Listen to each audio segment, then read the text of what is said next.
en Noticia en Profundidad. Qué placer acompañarles. Soy Tatiana Pérez y les saludo desde nuestra sede central en Caracas, en Venezuela. A partir de este momento, en la próxima hora, tenemos 3 temas que son noticia. Primero, como siempre, desplegados en titulares. En Noticia, Chile. Semana crucial para una cita en las urnas que definirá el futuro del Estado. El próximo domingo el pueblo decide si se aprueba o rechaza el texto de la nueva Constitución. El escenario electoral no podía ser más complejo. Se los presentamos y lo analizamos. En Noticia Brasil analizamos las repercusiones del primer cara a cara televisado entre los candidatos a la presidencia, hecho que se hará en octubre. ¿Sumó puntos a Lula para ganar en primera vuelta? Parte de lo que nos preguntamos. ¿La agresiva estrategia de Bolsonaro lo acerca a Lula? Pues vamos a verlo, vamos a analizarlo. En Noticia Perú, el gobierno del presidente Pedro Castillo asume la presidencia pro tempore de la Comunidad Andina de Naciones, la CAN, ante sus homólogos de Colombia, Bolivia y Ecuador. El canciller anfitrión plantea que se debe trabajar por la inclusión de Chile, Venezuela y Argentina. Hablamos de caminos de reintegración. Vamos a verlo.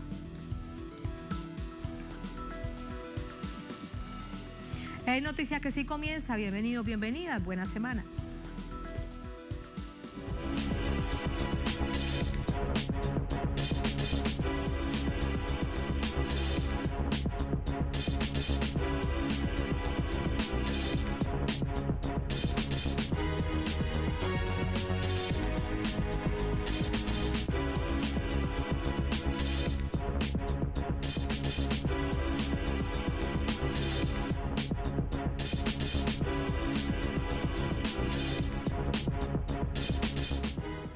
En Noticia Chile, última semana para el plebiscito sobre una nueva constitución. Las calles agitadas por las campañas a favor del apruebo o rechazo que cierran este jueves y arranca la veda electoral de cara a lo que será la jornada del domingo. Vamos a revisarlo. El próximo domingo, los chilenos decidirán si aprueban o rechazan la propuesta de texto de una constitución que reemplazará la de 1980, heredada de la dictadura de Augusto Pinochet. Las opciones apruebo y rechazo podrán exponer públicamente hasta el jueves y el viernes entra en vigor la veda electoral. La campaña se ha desarrollado con un alto flujo de información, en su mayoría falsa, con tergiversaciones sobre las propuestas del nuevo texto redactado por una convención elegida por voto popular. Hay quienes combaten la desinformación y la agresiva campaña mediática por el rechazo, adquiriendo el texto para leerlo y definir su voto, sin influencias de interpretaciones de terceros. Mientras tanto, las encuestas apuntan a un fracaso de la propuesta para reemplazar la Carta Magna. Según la mayoría de los sondeos, la opción rechazo tiene una ventaja sobre el apruebo de entre 4 y 12 puntos. La tensión entre sectores, que respaldan uno u otro, ha crecido en las calles. Este domingo en Santiago, la capital, ambos bandos salieron a manifestar. Una marcha de ciclistas a favor del apruebo fue frenada por carabineros después de que varios manifestantes fueron víctimas de un atropello por parte de una caravana de simpatizantes del rechazo. Sobre este escenario, se llega a un plebiscito que es consecuencia directa de las demandas expresadas durante el estallido social en 2019 y que busca que la nación se rija sobre la base de una carta política que establece mayores derechos sociales. Así sumamos más información a esta hora. Vamos a Santiago con nuestra corresponsal permanente, Paola Dragni. Paola, muy buenas noches. Pao, cuéntanos cómo va este escenario. Es una semana definitiva, decíamos en titulares. ¿Qué es lo último? Adelante. ¿Cómo estás, Tatiana? Así es, un gusto saludarte. Agregar algunos datos a la nota que hacía nuestro compañero, porque hay que recordar que el voto en Chile es voluntario desde el año 2012. Y este domingo, 4 de septiembre, vuelve a ser obligatorio. Por tanto, hay muchísimas dudas respecto de una década prácticamente en la que no se ha registrado todo el padrón que debiera ir a votar, cuál es su comportamiento. Por eso las encuestas, si bien están marcando algunas tendencias, finalmente las urnas pueden dar alguna sorpresa. Ahora, fíjate un hecho que, si bien no está directamente relacionado con el plebiscito de este 4 de septiembre, lo cierto es que los protagonistas del estallido social en octubre del 2019 comenzaron siendo los estudiantes secundarios, Tatiana. Y hoy hubo una marcha de los estudiantes secundarios chiquitos y chiquitas que no alcanzan los 15, 16 años y salieron a protestar en muchos liceos públicos acá en Santiago para exigir mejoras de condiciones, ¿verdad?, en sus establecimientos. Y estamos viendo las imágenes cómo Carabineros detuvo a varios de estos chicos y particularmente a uno de ellos de forma realmente brutal. Se generó hoy día en redes sociales una suerte de escándalo frente a esto porque a pocos días del plebiscito que las chilenas y los chilenos vamos a enfrentar gracias a esta movilización que comienza por los secundarios en octubre del 2019, hoy son tratados de esta forma. Ese pequeño que estás viendo en las imágenes, Tatiana, continúa detenido a esta hora, o más bien retenido, en la 48 Comisaría de Santiago, sin que se le informe a los padres qué es lo que va a pasar con él. La Defensoría de la Niñez anunció pero es acciones. que tenemos evidentemente las imágenes en pantalla, pero es alevosía, se le lanzan a este muchachito, a este menor de edad, con rabia. ¿Qué es lo que está pasando? Es insólito, son imágenes realmente dolorosas porque estamos hablando de un niño que debe pesar 50 kilos contra 12 carabineros completamente armados, hombres adultos de más de 80 kilos cada uno de ellos que lo aplastan. Hace pocos segundos estábamos hablando con una colaboradora que está en este momento en la comisaría, retorna a ver si el niño ya salió libre con su familia y esto no es así. La Defensoría de la Niñez ofició a Carabineros para que dé una explicación. Pero estamos hablando de un menor de edad que estaba participando en una manifestación tal y como lo hicieron en octubre del 2019. Entonces estas ironías que estamos viendo en la actualidad y particularmente en el comportamiento de Carabineros están generando un malestar en un sector importante de la población que si bien se manifiesta a favor del apruebo, no está conforme en cómo Carabineros está actuando frente a estas manifestaciones. No hay otra forma de expresarlo. ¿Cuál fue? Esto te lo he preguntado en muchas otras oportunidades, Paola, en el estallido de 2019, años atrás, cuando vemos situaciones de estas. ¿Cuál fue el pecado de este chiquillo para que lo agreda Carabineros de esta manera? El estigma, definitivamente, Tatiana, porque pedir mejoras para poder estudiar, mejor acceso a insumos, a una mejor alimentación. Lo cierto es que ha sido la demanda histórica de los secundarios que despiertan a Chile en el 2019 y que continúan siendo como una suerte de segunda categoría dentro de la sociedad y eso lo estamos viendo claramente en las imágenes. Ahora, la Defensoría de la Niñez hasta el momento no se ha hecho presente en el lugar, si bien dijo que iba a oficiar. Todos estos hechos, más los que se sumaron el fin de semana en estas suertes, entre comillas, de enfrentamiento, porque las imágenes dan cuenta de que hubo una agresión directa hacia la marcha o el encuentro de ciclistas por el apruebo por parte de los guasos chilenos, que son estos representantes del campo latifundista que sacaron los látigos, comenzaron a agredir a los ciclistas. Todo esto está enrareciendo el ambiente y lo cierto es que el jueves se debe acabar cualquier manifestación para que entonces el 4 de septiembre, este domingo, más de 15 millones de chilenas y chilenos asistan a las urnas de forma obligatoria. Tatiana, la multa por no ir puede bordear hasta los $400. Y la verdad es que hay que recordar que ya sobre el padrón que estaba en capacidad de votar con el voto voluntario no llegábamos al 60%. Vamos a ver, ahí hay un 40% que no se sabe cuál va a ser el comportamiento. Vamos a ver qué pasa, que el pueblo tome la mejor decisión. Esa es la encuesta real y definitiva. Paola, gracias, muy buenas noches. Gracias por entregarnos esta información, por los videos que nos enviaban más temprano. Gracias, buenas noches. Buenas noches. Buenas noches. Vamos a entrar con el análisis. Para ello nos acompaña Axel Cáliz, analista político, director de tuinfluyes.com. Nos acompaña de Santiago. Axel, muy buenas noches, bienvenido. ¿Cómo está? Hola, buenas noches. No sé si me escuchan bien o no. Lo escuchamos bien. ¿Y usted a nosotros? Muy bien. ¿Qué tal, Tatiana? Muy bien, muchísimas gracias. Quedan solamente unos días, decíamos, para que la encuesta definitiva, que es la del pueblo que sale a votar, tome la mejor decisión para el país. En tanto, ¿qué nos puede usted contar acerca de las encuestas? ¿Cómo van con relación a apruebo y rechazo? Hasta hace algunos días la mayoría de las encuestas decían que el rechazo ganaba sobre el apruebo.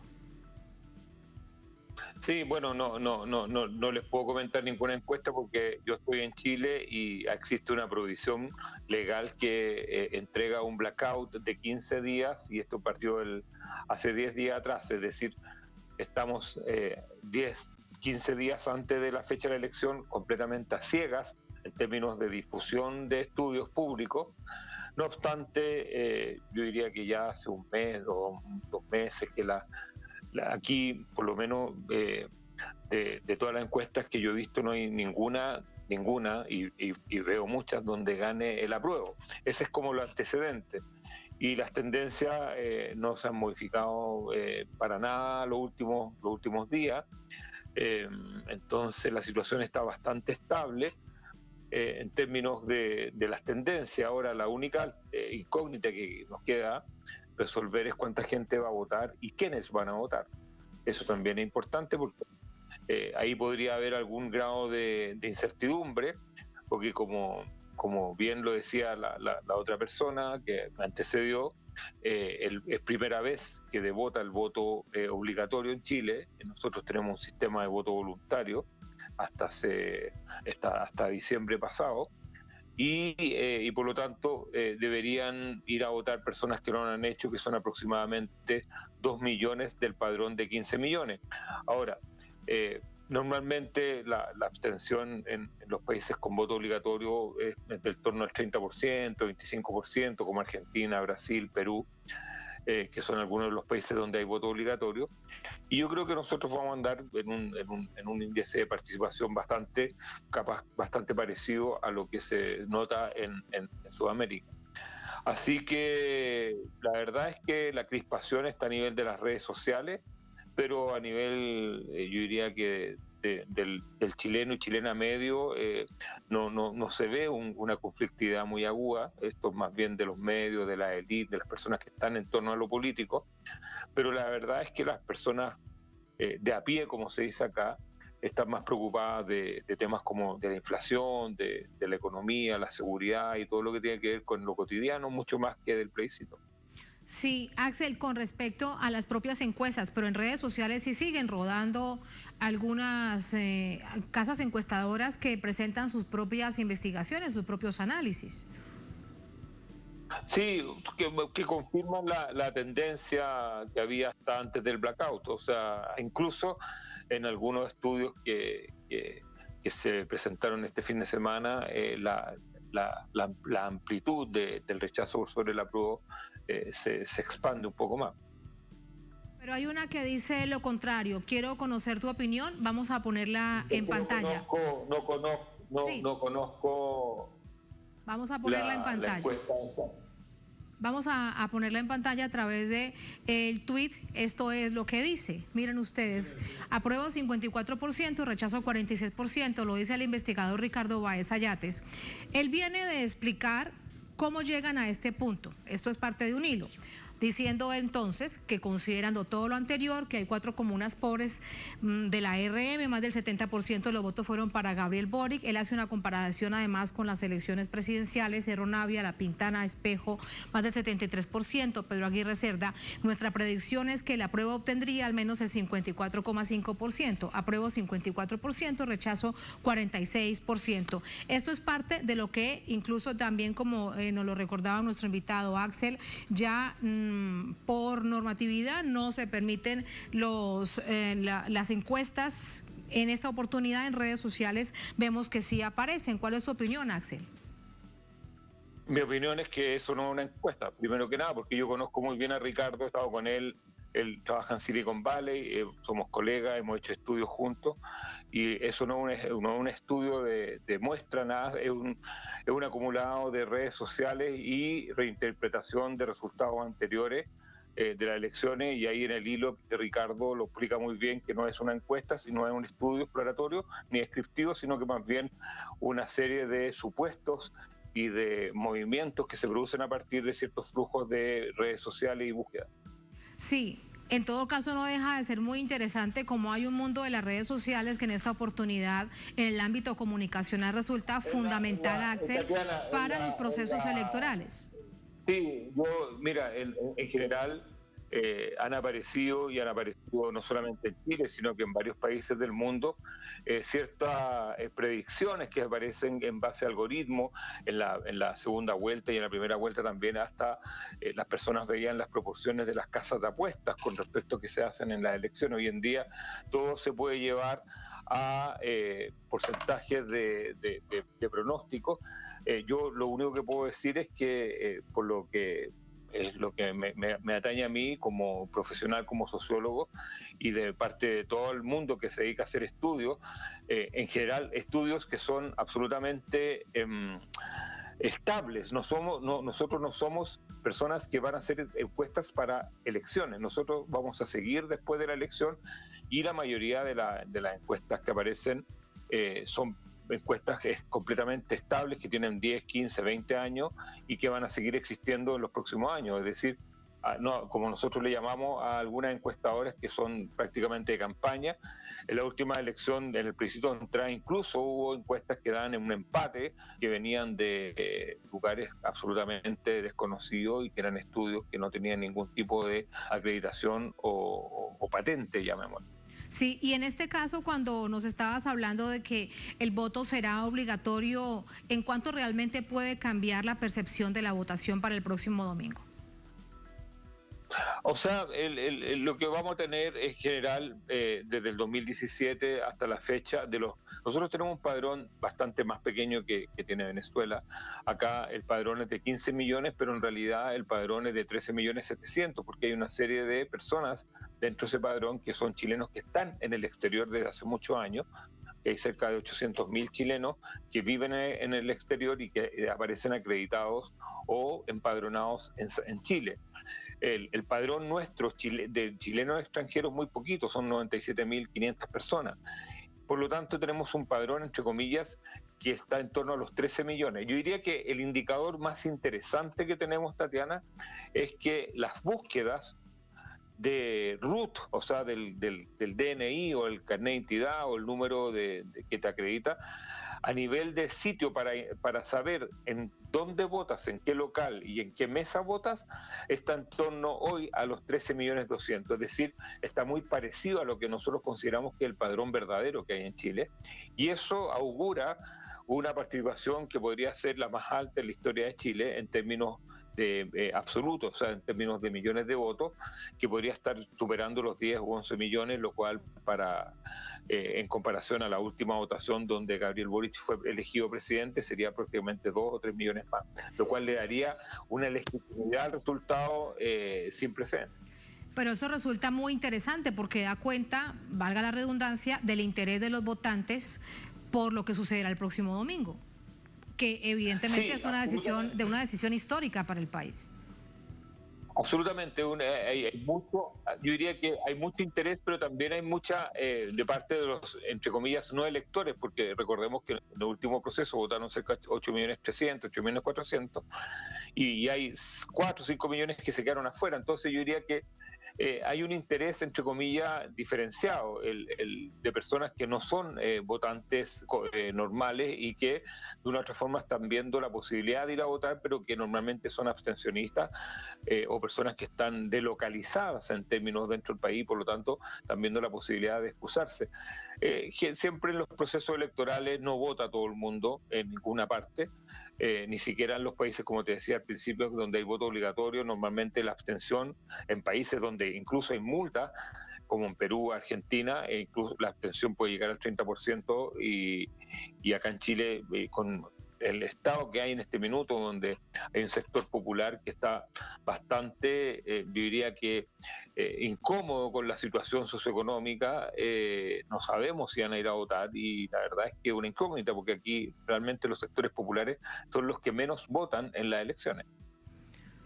Eso sin duda lo veremos el próximo domingo. Por último, Axel, las candidaturas, de esto quiero preguntarte, lo sucedido el pasado fin de semana en tanto las candidaturas del apruebo como del rechazo. El nivel, digamos, de tensión y en algunos casos de la violencia, por ejemplo, lo sucedido ayer en Santiago, esto no tiene realmente nada que ver con un proceso electoral, pero lamentablemente de nuevo vemos episodios de ese tipo. ¿Cómo influyen estos hechos de cara a lo que suceda el próximo domingo? Mira, yo le doy muy baja importancia y tiene que ver con que la decisión en relación a una segunda vuelta es absolutamente distinta. Una segunda vuelta, que es como la experiencia que todo el mundo toma como ejemplo, es que en una segunda vuelta, como lo sucedió entre José Antonio Kast y Gabriel Boric, entre la primera y segunda vuelta hay menos de un mes, entonces queda mucho elector, entre comillas, suelto o sin candidato, que son los que votaron por los candidatos que nos siguen, que no pasan al balotaje, que en este caso fueron cerca de 5 o 6 millones de electores que quedaron sin candidatos, y ahí la lucha es muy, muy agudizada y se torna bastante, yo diría que muy rápida en términos de tomar las decisiones, muy vertiginosa. En cambio, un plebiscito, yo diría que este plebiscito, el rechazo del año 2020, esas personas se mantuvieron haciendo campaña durante prácticamente todos los 2 años que han pasado, y esas personas dejaron de hacer campaña. Por lo tanto, hay un grupo de personas o un grupo de electores que viene madurando el voto hace mucho tiempo. Por eso yo diría una elección que ya está bastante estabilizada en los últimos mes y medio, y la decisión que se está tomando ahora es si van a votar, o sea, cómo ir a votar y si voy a ir o no a votar. Es decir, tiene que ver más bien con la logística que con las opciones. Pero esto realmente me llama la atención en un punto, porque si es así, ¿para qué, por ejemplo, el nivel de violencia y de confrontación? Mientras nos estabas contando esto, de nuevo teníamos imágenes de estas carretas que atropellan a los ciclistas y luego los contienen en vez de hacer lo contrario los carabineros. ¿Para qué llegar a este nivel de violencia entonces? Si ya hay una decisión tomada, bueno, pues entonces que cada quien vaya el domingo y decida por quién hacerlo sin necesidad de ese nivel de violencia exponencial. No, es la misma violencia que nosotros vemos en las redes sociales. En las redes sociales, en Santiago viven 7 millones de personas y en las redes sociales, en Twitter, por ejemplo, hay 2 millones y uno se ingresa a Twitter y cree que en Chile hay una guerra civil, pero en general la población está tranquila. Estos son hechos que pasan en todas las campañas.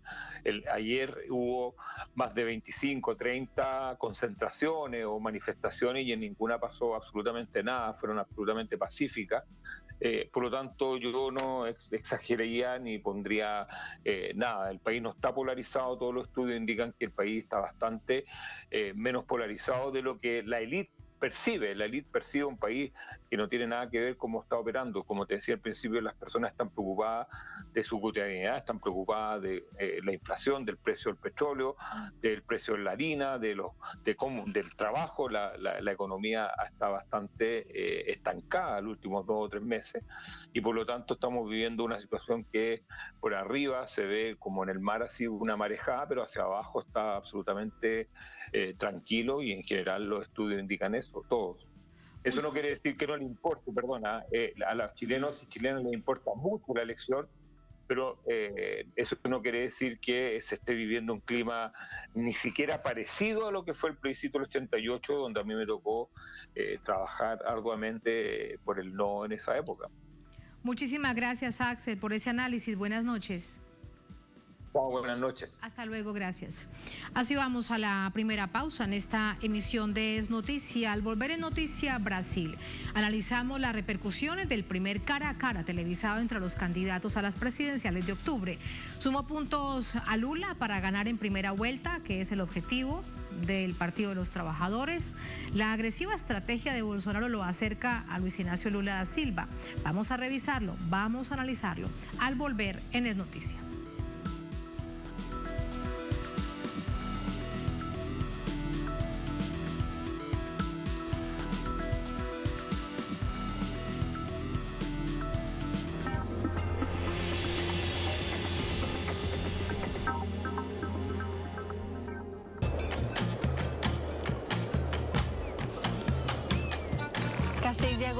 Kuna floranya ni tata. Ano metei en bogueta. Se ameta suasabe ya movera. Calorra mai, greita lo aroñandebe. Papitoy, el clima está perfecto. Voy. Ya llegó la sal. Hey. Yo pongo el vino. Pero si me esperan un ratito.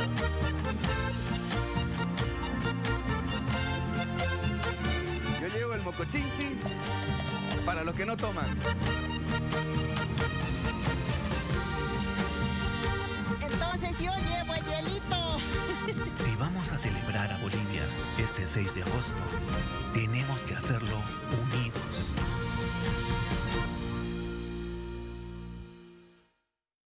En Conviasa sabemos lo importante que es mover tu negocio. Por eso ofrecemos el servicio Conviasa Cargo. Hoy llevamos tu mercancía a más de 16 destinos internacionales. Con personal calificado y la mejor tarifa del mercado, podrás enviar hasta 90 toneladas. Contáctenos por nuestra página web, correo o el número que aparece en pantalla. Movemos tu negocio siempre a tiempo.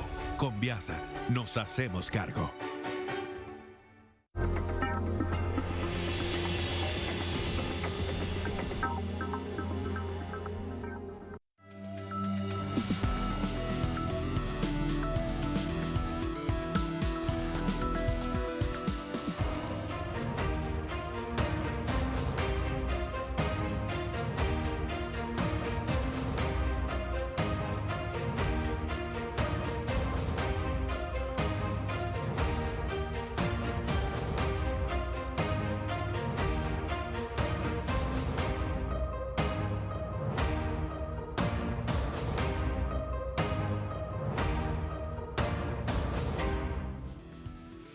En noticia Brasil, luego del primer debate presidencial, el expresidente Luis Ignacio Lula da Silva mantiene su primer lugar en la intención de voto. Los medios reaccionan con diversos asuntos. Vamos a revisar cuáles son. Los candidatos presidenciales de Brasil se enfrentaron este domingo en su primer debate de cara a los comicios del próximo 2 de octubre, donde el exmandatario Luis Ignacio Lula da Silva lidera la intención de votos en todas las encuestas. Participaron en el primer debate Luis Ignacio Lula da Silva, el ultraderechista, Jair Bolsonaro, Simone Tebet, Soraya Tronique, Felipe de Ávila y Ciro Gómez. En la última encuesta realizada por el Instituto Datafola, Lula lidera la intención de voto con el 47%, seguido de Bolsonaro, que llega a 32 puntos porcentuales. Entre los titulares de los medios brasileños posterior al debate, destacan Brasil de Fato. Bancos, industrias y sectores del agro se distancian de Bolsonaro antes de las elecciones. Le sigue el estado de Sao Paulo. Lula quiere cambiar las reglas para participar en los próximos debates. Folha de Sao Paulo exalta: Bolsonaro se convierte en el blanco principal del primer debate. Y la Red Globo expresa que Bolsonaro ataca a mujeres y Lula elude el tema de la corrupción. Respecto a los temas que están en el tope de los sondeos, son la inflación y el desempleo. Luego está la corrupción, que en el caso de los medios hegemónicos, intentan posicionarlo contra el candidato del Partido de los Trabajadores. El mismo Lula daba la clave para responder: de todos los candidatos, él es el único investigado, juzgado y declarado inocente. Vamos a entrar con el análisis. Para ello nos acompaña Enrique Carlos de Castro, profesor de Ciencia Política, nos acompaña desde Porto Alegre, en Brasil. Profesor, buenas noches, bienvenido, ¿cómo está? Buenas noches, estoy muy bien. Gracias por estar con ustedes. A usted muchas gracias. ¿Quién ganó, de acuerdo a su percepción, el debate de ayer? Debate presidencial, que además transmitimos a través de nuestra pantalla de Telesur.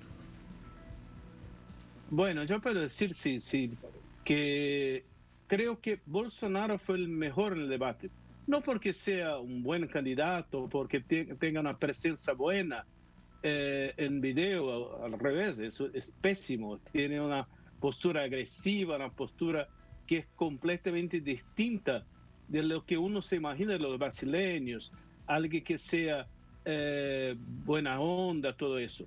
Pero creo que fue mejor porque estuvo en el debate cuando mucha gente creía que no iba a ir. Y además de eso, tuvo una postura que lo colocó en confronto directo con su adversario, Lula da Silva, que está, como sabemos todos nosotros, en primer lugar en los sondeos. Así que para alguien que se esperaba que iba a tener una postura pifia, una postura mala, en los debates tuvo una postura que le permitió sacar informaciones, imágenes y todo eso para el local donde hace su campaña, que son las redes sociales. O sea, el debate mismo no fue importante para el señor Bolsonaro, como fue la posibilidad de repercutir las discusiones que ahí hubieron. Así que en ese sentido ganó, en mi opinión, Bolsonaro. ¿Y esto qué implicaría en términos de sus seguidores y de los votantes? Si él estaba buscando a los votantes desencantados por el desastre de país durante estos 4 años, ¿habrá logrado retornarlos?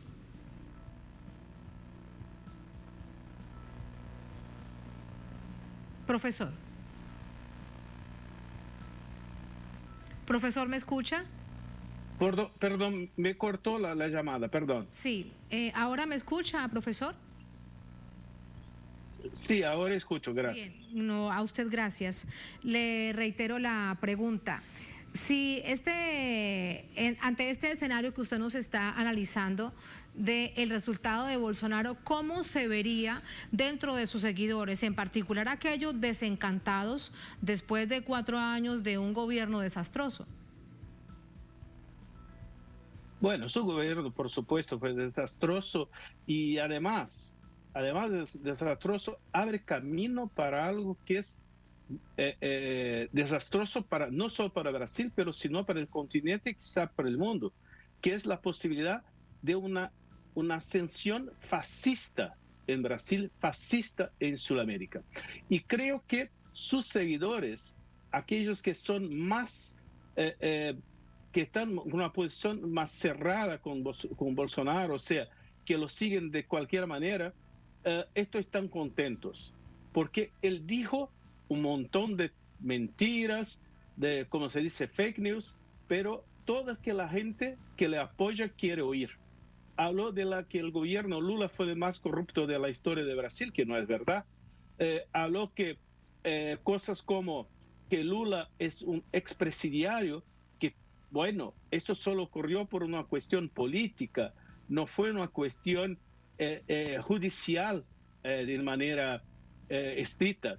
Así que creo que el señor Bolsonaro logró obtener un ganó. Pero eso, profesor, sería el mensaje, eso, viéndolo desde esa perspectiva, sería el mensaje para aquellos que son sus votantes, sus fervientes seguidores, es decir, para el voto duro.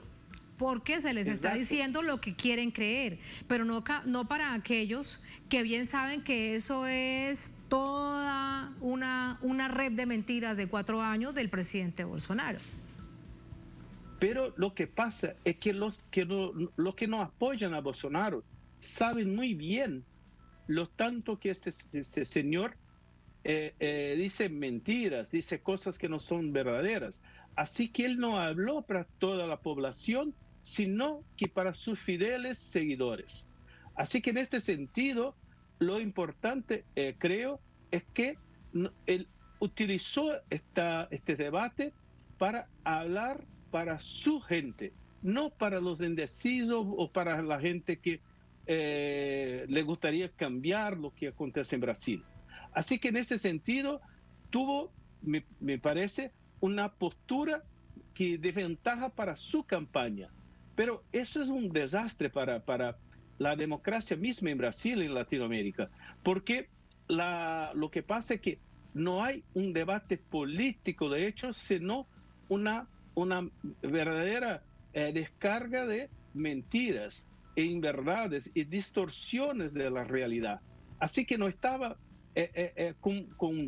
no tenía la intención de convertir a alguien, de convencer a la gente, sino de obtener imágenes y posibilidades de trabajar en las redes sociales y en su campaña. Así que, en mi opinión, no estaba ahí para un debate de hecho, sino para decir lo que quisiera, sin oír nadie y sin siquiera estar dispuesto a debatir de hecho. A lo que ya acostumbró lamentablemente al pueblo brasileño durante todos estos años, a decir lo que se le venía a la mente rápidamente, sin importar si era una mentira, si era verdad o cuánto dolor realmente podría producir. ¿Y esto cómo lo ha visto usted reflejado en los medios de comunicación? Hay medios corporativos que lo acompañaron al principio, luego poco a poco se fueron desligando, lo cual no quiere decir que acompañen ni en lo más mínimo a el expresidente Luis Ignacio Lula da Silva. ¿Cómo se ha reflejado en los medios este debate? Bueno, sobre la mentira del señor Bolsonaro, es algo increíble. Para los que están acostumbrados con eso, les digo decir que habla una mentira a cada los 2 días. O sea, es un escándalo, es una verdadera récord mundial. Pero lo que pasa es que los medios de comunicación se ponen de una manera como si fueran neutrales en el debate, sino que en realidad en mucha medida están como en una situación un poco desconfortable. Si por un lado no le gusta la idea de que alguien que tiene el pasado del señor Lula da Silva, o con un gobierno que fue en mucha medida popular, y con sus aliados internacionales, como por ejemplo mismo Venezuela, Cuba u otros tantos, los medios que son hegemonizados por la derecha, ahí a Lula no le gusta. Por otro lado, Bolsonaro representa cosas muy malas. Así que los medios están en una situación un poco, me parece, incómoda. Y se colocan como si fueran neutrales. En ese sentido, eso es algo que me parece un poco novedoso en ese sentido, porque siempre, hasta, bueno, las elecciones pasadas, se ponían claramente en favor de candidatos más de centro o más de centro derecha, pero en esta situación hay en la última elección en favor de Bolsonaro, pero en esta elección algo está pasando. No están en apoyo a Lula, por supuesto que no, pero tampoco un apoyo claro a Bolsonaro. Yo creo que esto va a cambiar en los próximos días, pero todavía están un poco, ¿cómo se puede decir?, esperando que las cosas marchen. Esperando, porque en todo caso son 40 días de campaña presidencial. Por último, profesor, la agenda del expresidente Lula, candidato a la presidencia, en este debate fue muy clara. Lo que me llama la atención, quiero preguntarle a usted qué opina de esto, es que trató de mantener un lenguaje muy conciliador, a diferencia de otras oportunidades que lo conocemos como un político muy confrontativo. Bueno, lo que creo es que Lula, el expresidente Lula, se dio cuenta que hay una parte fuerte del electorado que no le gusta la idea de un gobierno de izquierda. Así que se pone no como si fuera de izquierda. De hecho, alguna vez el mismo expresidente Lula ya dijo que no es de izquierda, pero se pone como alguien que es un conciliador, que quiere unir toda la gente, que quiere hacer un gobierno que sea lo más amplio posible. Y de hecho, en el debate, el único momento que tuvo una postura fuerte, una postura que marcó el debate y que se pareció se puede decir, al Lula de ayer, fue cuando se colocó al lado de los pobres, cuando habló de la gente que podía servir como empleados de una otra candidata. Así que se colocó, se puede decir, con una postura de clase y no con una postura conciliatoria. En ese sentido, creo que Lula vive una paradoja. Por un lado, su identidad con las masas populares, con los electores, es una identidad combativa, que quiere hacer cambios, no cambios estructurales, sino que cambios en la vida de la población. Por otro, entiende que para ganar votos del centro y de las capas medianas de la sociedad, tiene que ser conciliatorio. Así que se puede decir, en un dilema, me parece. Eso se expresó, en mi opinión, en el debate. No tenía claro su local de habla, por así decir. Por último, y esto tiene que ver con el objetivo de si el Partido de los Trabajadores y sus aliados ganan en primera o segunda vuelta.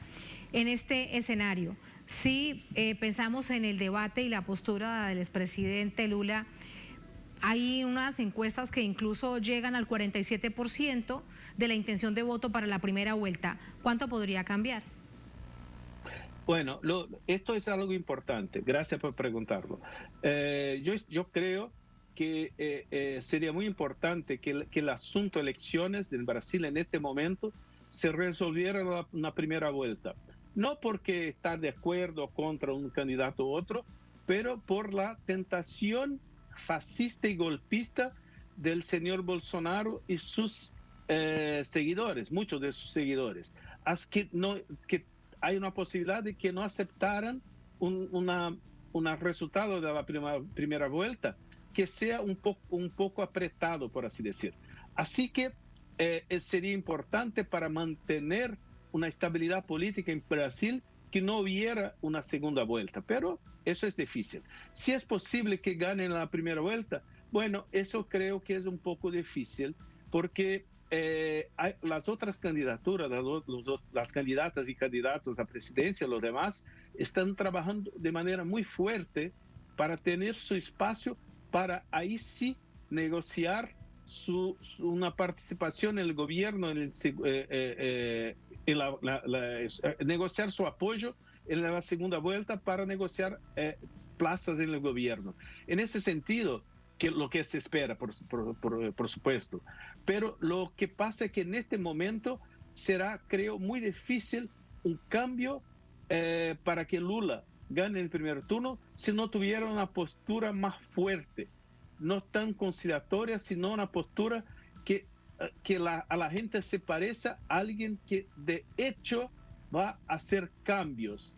No cambios, como dijo, estructurales, pero cambios que en relación a lo que está ocurriendo en Brasil, con un aumento enorme del hambre, con una postura internacional terrible. Vean, por ejemplo, este lío con los chilenos que este señor Bolsonaro dijo ayer sobre la cuestión del presidente de Chile. Todo eso sería importante que hubiera un cambio fuerte en ese sentido, pero no existirá, en mi opinión, si el candidato Lula da Silva no tenga una postura más fuerte, más incisiva, que sí es la posibilidad de cambio. Muchísimas gracias, profesor, por ese análisis muy interesante. Muy buenas noches. Gracias, buenas noches. Adiós, muchas gracias. Así vamos a la última pausa en esta emisión de Es Noticia. Al volver en Noticia a Perú, el gobierno del presidente Pedro Castillo asume la presidencia pro tempore de la Comunidad Andina de Naciones, de la CAN, ante sus homólogos de Colombia, Bolivia y Ecuador. El canciller anfitrión planteó que se debe trabajar por la inclusión de Chile, Venezuela y Argentina. Ya dos países habían estado tiempo atrás. Hablamos de caminos de integración, cómo hacerlo. Lo revisamos al volver en Es Noticia.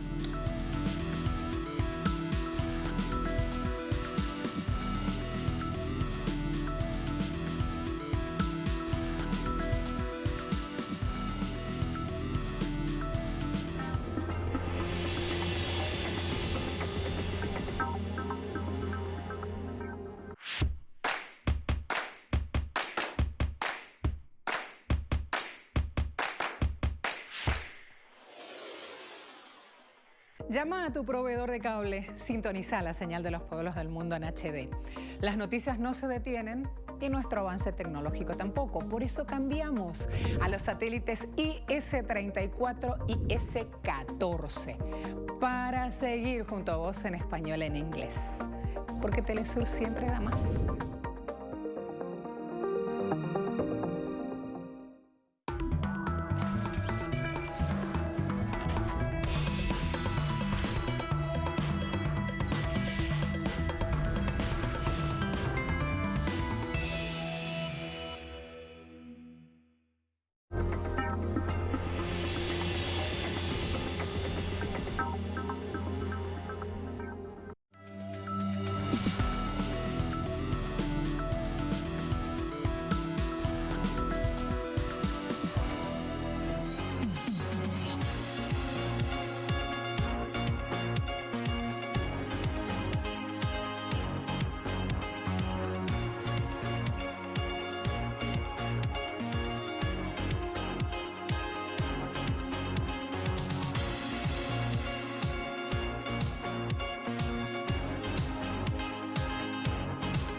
En Noticia Perú, la Comunidad Andina de Naciones celebra este lunes su primera cumbre presencial desde que estalló la pandemia de la COVID-19.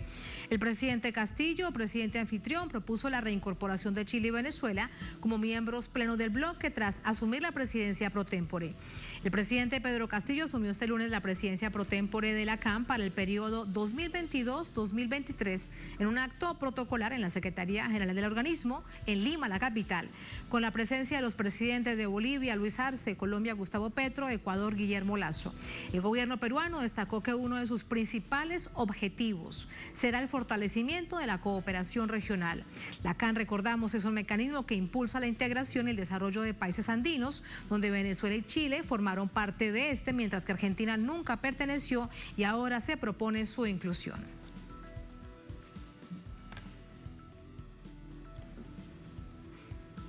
Sobre todo pensando en uno de los objetivos principales del presidente Pedro Castillo, volver a la reintegración, unir a nuestra América Latina, en este caso a la CAN.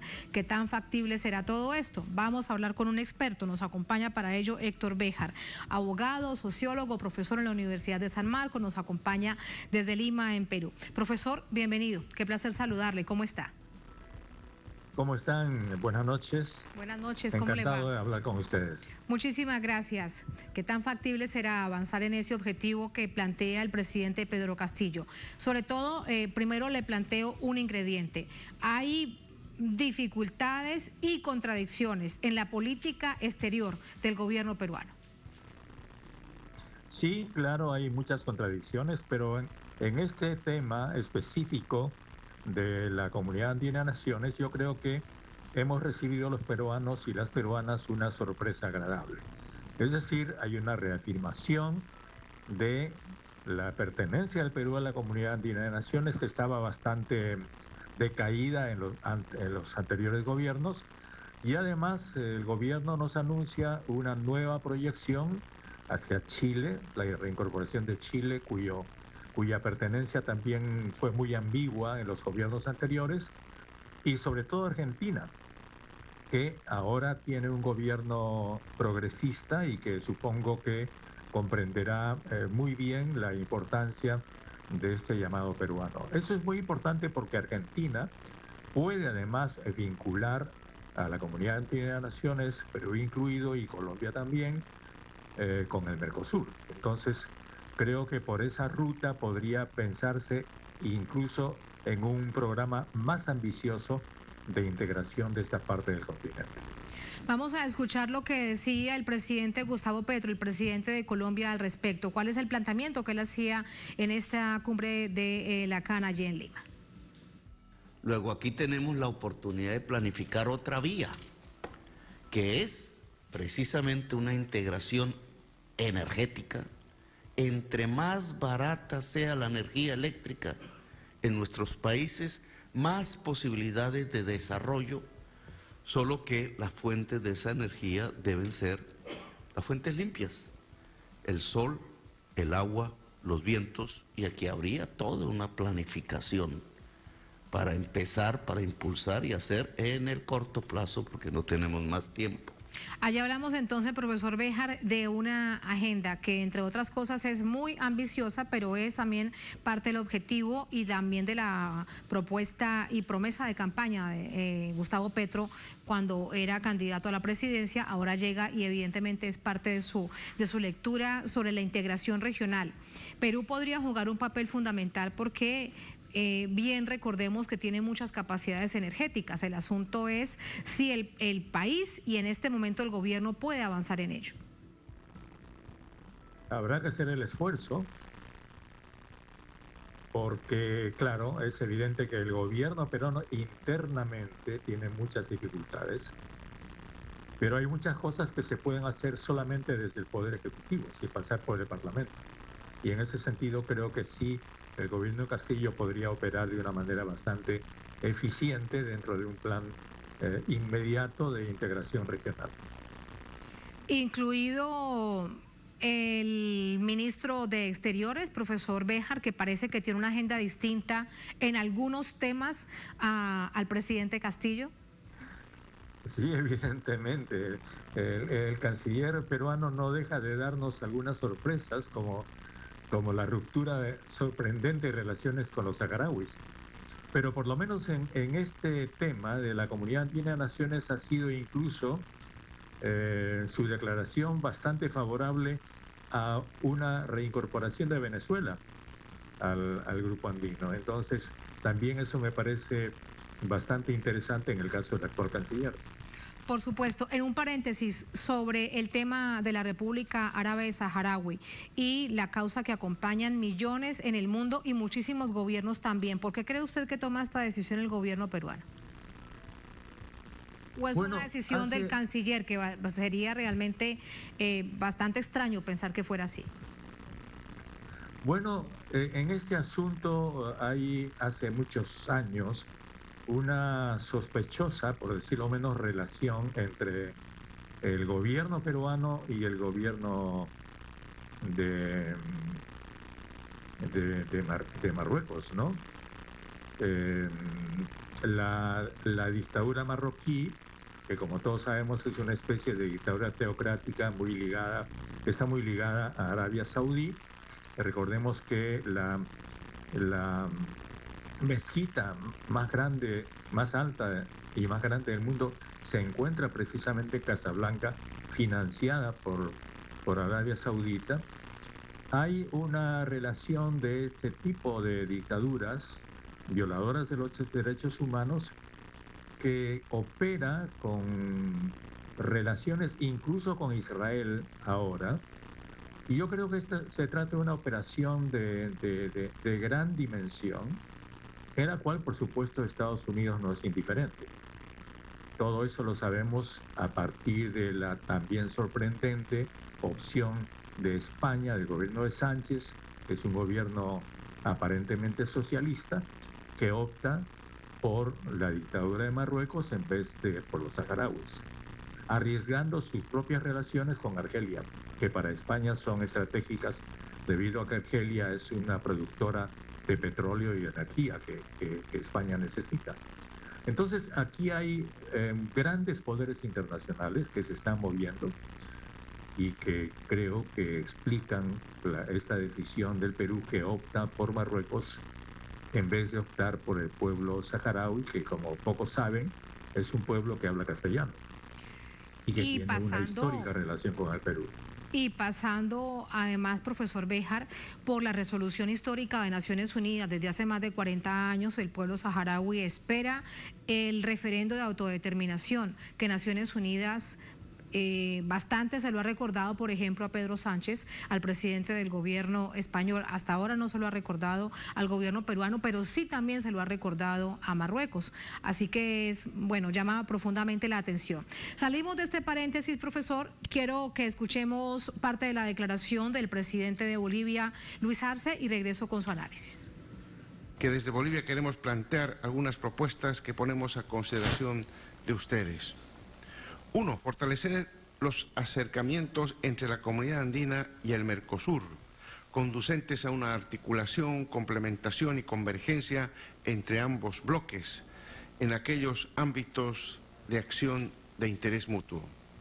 2. Establecer mesas de negociación con la Unión Europea y la Comunidad Euroasiática para ampliar los espacios comerciales para nuestros países, de manera complementaria a los acuerdos bilaterales que ya se firmaron con algunos países. Profesor Béjar, ¿será posible pensar que a través de la CAN vamos a reestructurarnos en la integración latinoamericana? Yo creo que sí es posible en la medida en que en América Latina se mantengan los gobiernos progresistas que han llegado al poder. Con Petro en Colombia, con Boric en Chile, con Arce en Bolivia, con Castillo en el Perú. Creo que sí es posible pensar en eso. Y bueno, podría ser mucho más fácil si es que Lula ganase las elecciones en Brasil, cosa que por supuesto todavía está por verse. Pero creo que hay por primera vez en muchos años un ambiente sumamente favorable para plantear en serio un avance importante hacia la integración de esta parte del continente. Más de 100 millones de personas que tanto lo necesitan. Pensar que vamos en bloque ante una comunidad internacional que trabaja cada vez más en bloque, que así se ve ante el mundo. Profesor Béjar, muchas gracias. Buenas noches. Bueno, pues gracias a ustedes. Hasta luego. Muchas gracias. A ustedes gracias por habernos acompañado. Un placer como siempre. Será hasta mañana. Sigan con nosotros.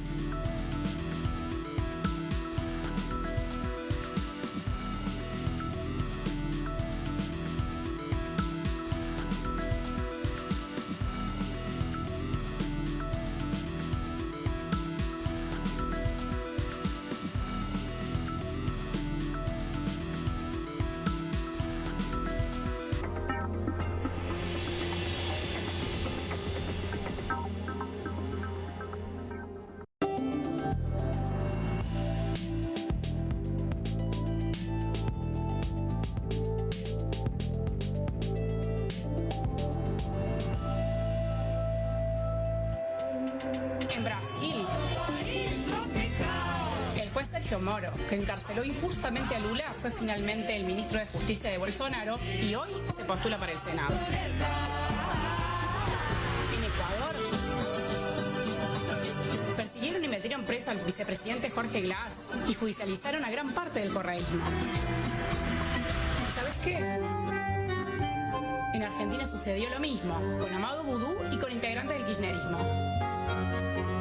En toda América Latina, el lawfare adquiere una forma de guerra judicial y mediática orientada a perseguir gobiernos y dirigentes populares. Para conocer lo que sucede en las distintas latitudes de nuestra región, por esta modalidad de guerra no convencional y guerra híbrida, lanzamos nuestro boletín de observatorio del lawfare, un informe actualizado sobre el impacto y la forma que adquiere esta persecución en los diferentes países.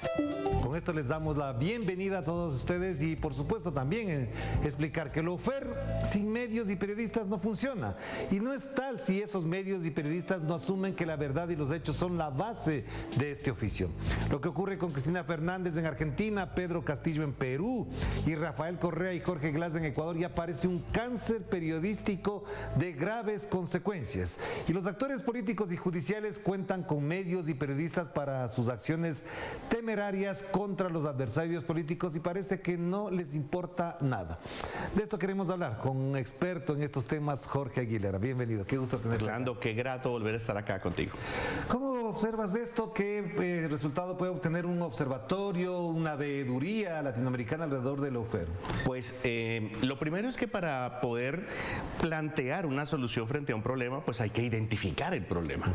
Entonces, en esta condición, pues un observatorio permite articular cómo está funcionando este tipo de estrategia contra la democracia.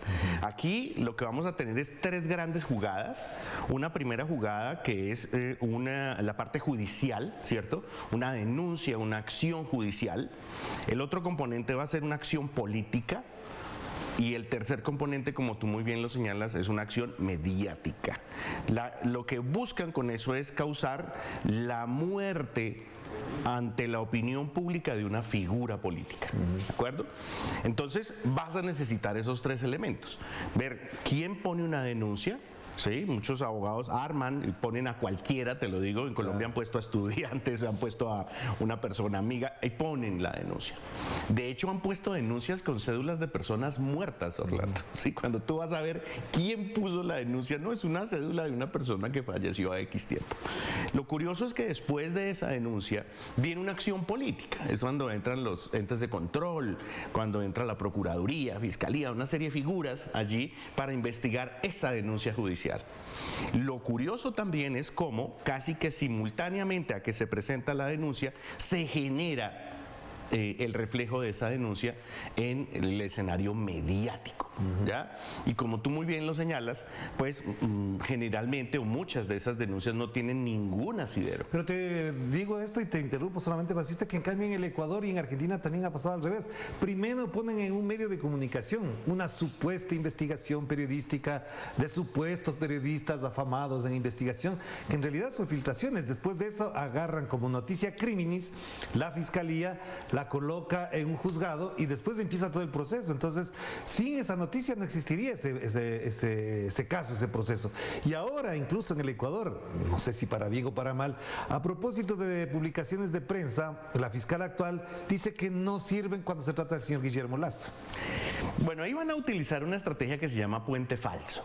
¿Sí? Es una estrategia de, efectivamente, como muy bien se decía en la introducción, es una estrategia de guerra híbrida. Claro. ¿Sí? ¿En qué consiste el puente falso? Yo armo, incluso en redes, armo un portal aparentemente de noticias y yo mismo redacto ahí. Y después yo, que estoy articulando el ataque, digo, he visto en un medio información y tú vas a ver y es un portal. Y oh sorpresa, los periodistas toman como fuente ese portal. Entonces tú vas a ver y nada, no para evadir la responsabilidad legal o penal. Claro, entonces ya no se habla de un hecho, sino de una publicación, claro, que es ahí donde el periodista no verifica, no confronta las fuentes, no contrasta, ¿ya? No contextualiza nada, simplemente dice he visto. En Colombia juegan, por ejemplo, ha sucedido en donde una denuncia sale de una fuente, fuente humana, ¿sí? Entonces, ¿qué consiste la fuente humana? Alguien que va y denuncia, ¿sí? ¿Dónde está la persona? No, dejó este papel.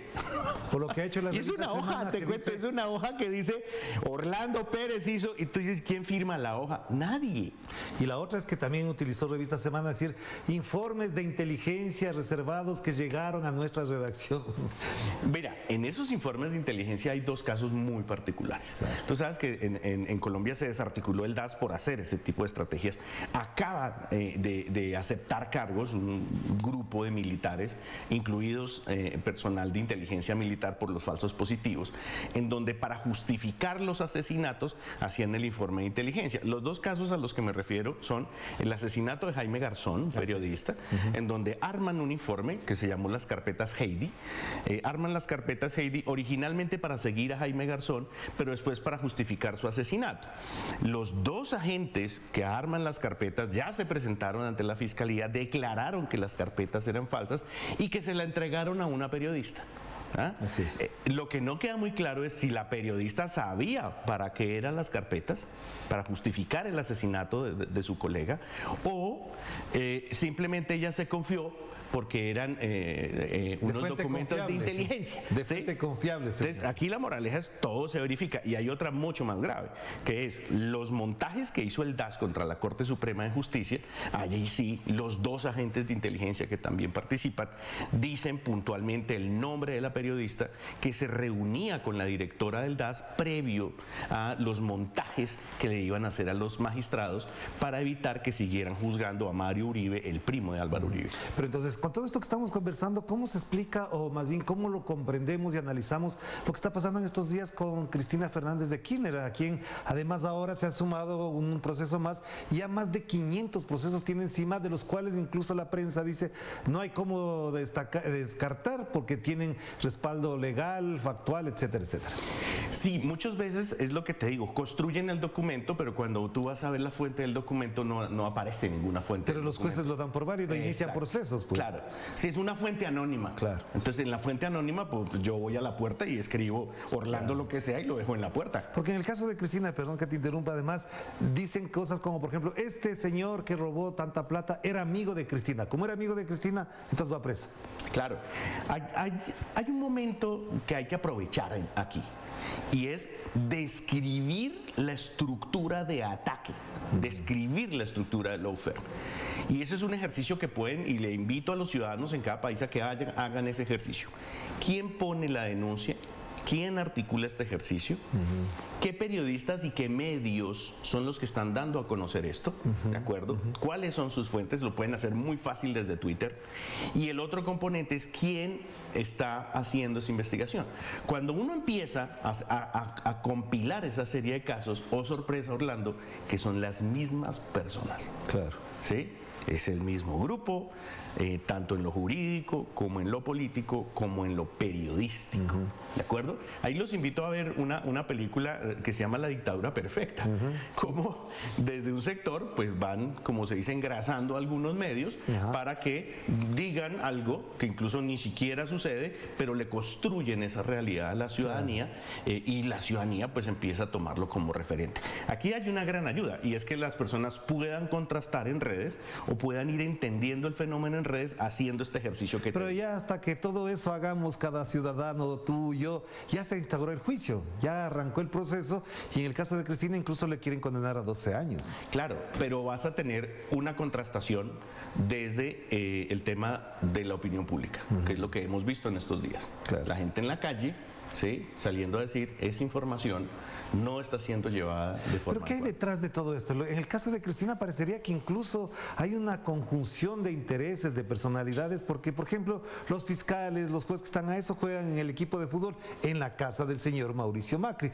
¿Qué tiene que hacer una función judicial, un observatorio como Lofer, por ejemplo, para que ese tipo de cosas se adviertan y al menos se deslegitime de quién está haciendo esas cosas? Bueno, hay que hacer los mapas, lo que tú muy bien señalas. Este señor, ¿de dónde sale? ¿Qué tipo de articulación tiene ese grupo? Incluso ir mucho más allá y es ver desde qué cuentas, como te decía, en Twitter están compartiendo esto, ¿ya? Porque incluso tú puedes ver, y eso no sucedió en Colombia, quién estaba compartiendo la información falsa y cómo la estaba compartiendo. En este caso llegamos incluso a encontrar un pastor cristiano era el que pagaba cuentas y pagaba pauta sobre la información de estas cuentas para dar a conocer. Para amplificar esto, para regarlo. Exactamente. Y solamente para cerrar esta primera parte, ¿cómo entendemos en esto también, por ejemplo, la acusación que ahora pesa sobre la familia de Pedro Castillo? Ahora resulta que es para los periódicos, para la fiscalía, la familia es una organización criminal. Pues mira, yo creo que es uno de los principales exabruptos que uno ve. Ya no encuentran cómo arrinconar a este señor y entonces vinculan a la familia y ese titular me sorprendió, señalar que la familia del presidente era una organización criminal. Ahora, tu pregunta de por qué lo hacen. Hay un primer escenario básico que es por ostentar el poder, mantener el poder y concentrar el poder. Pero hay otros elementos que por lo menos en Colombia han sido muy evidentes y es que ostentar el poder les ha permitido ocultar delitos. Claro. ¿De acuerdo? Y sus negocios. Total, que muchas veces está muy relacionado, claro, ¿sí? Claro. Que tiene que ver con el saqueo del Estado, que tiene que ver con narcotráfico, que tiene que ver con lavado de activos, ¿sí? Con preferencias, garantías, premisas a favor por ejemplo, que lo vivimos en Colombia, desplazar a una comunidad para apropiarme de las tierras y yo nombrar al registrador o a la persona que es la encargada de un notario que dice que esas tierras son mías. Entonces, legaliza mi delito. ¿De acuerdo? Claro que sí. Entonces, ahí vamos a tener buena parte de ese ejercicio. Mucho de ese temor es eso, que en un cambio de gobierno alguien empiece a revisar y empiece a encontrar en los cajones ese tipo de elementos. Claro. Hagamos la primera pausa, Jorge, y volvamos de seguida, porque también habría que pensar que en todo esto que estamos conversando, ¿qué podrán hacer ya en el gobierno de Gustavo Petro? Vamos a la pausa.